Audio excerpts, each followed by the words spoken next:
Hi, my name is Franz Vargas. I am from San Jose, Costa Rica. I'm an electronics engineering student at Costa Rica Institute of Technology.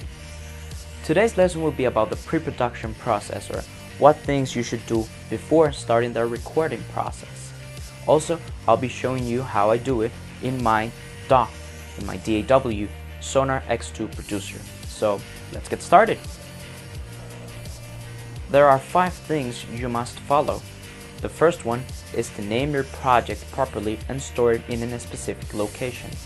It's preferable to have a separate folder in your hard drive for storing all your projects.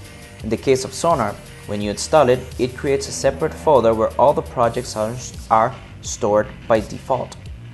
And when you create a new one, Sonar also creates a new folder with the project's name inside the folder. This folder, in my case, it's located in my computer, my C drive, Cakewalk projects. In here we have a separate folder for every single project I have. The second step is to set up your digital audio preferences, and there are 2 things you must tweak: the sampling rate and the bit depth or word length. This process varies from DAW to DAW and from interface to interface. In my case, I use a Lexicon Alpha. To set it up, I have to go into the control panel, then into the sound preferences, choose my USB audio device, click on properties, go to advanced, default format, 24-bit, 48,000 Hz studio quality. After we set up this, we can fire Sonar X2. Once Sonar is open, we can close the quick start. We must go into the preference section. Then into the driver settings. Here we can set the sampling rate to 48,000 Hz. Then we must go into File, Audio Data, and set the record bit depth to 24 and render bit depth to 24 again. The third step consists of setting the file format in which your DAW will record the audio file. You should choose an uncompressed file format. If possible, you should use broadcast wave, but if it's not available, you can use regular wave or AIFF. Sonar records in broadcast wave by default, so there's nothing to set up here. The fourth one is to set up your hardware. You must configure your DAW to work with your audio interface.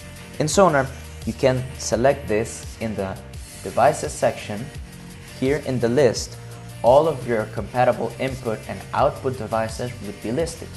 In my case is the Alpha ASIO in and Alpha ASIO out. So here I select my input and output device. And the last point you should look out for is the buffer size.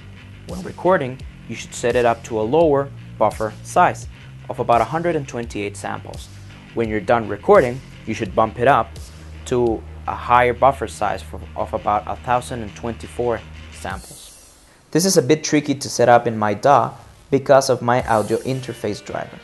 To do this, I must go into the driver settings, then ASIO panel, and move the slider towards the low latency side of the bar to lower the samples.